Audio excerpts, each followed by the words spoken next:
Good afternoon, Madam Chair and delegates. My name is Yog Malwani, Orlando 32835. Here to ask about care. The 3.7 million caregivers in Florida trying to balance every day with their life. About 40% are men. I'm one of them. For the past 9 years, I've cared for my mother with Parkinson's and dementia. The value of unpaid caregiving in Florida is enormous, over $61 billion a year. That's 4.5% of our GDP, state GDP. Yet caregiving takes a toll with over $2 billion in healthcare costs due to stress and burnout. And I'm here today to talk about this on behalf of Usha Tiwari, who you heard from earlier, the founder about Ask for Care, a grassroots campaign for caregiver health.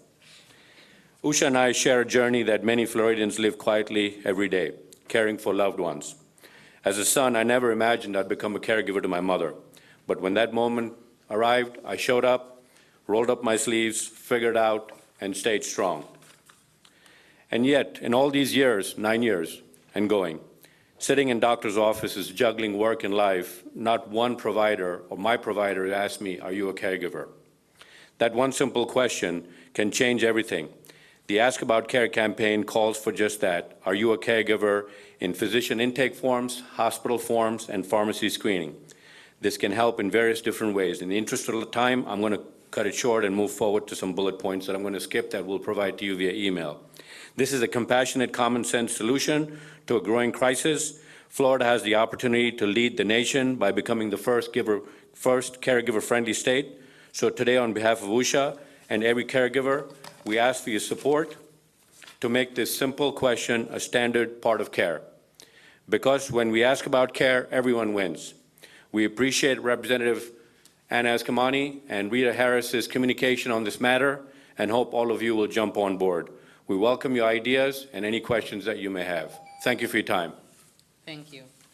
Chair, can I add something real quick? Of course, ma'am. Thank you. I just want to say thank you to both Usha and Yogi for your work on this. And as a caregiver for my mom when I was just 10, 11, 12 years old, I know how heavy that responsibility is and how difficult it is. And oftentimes we forget about taking care of the caregiver.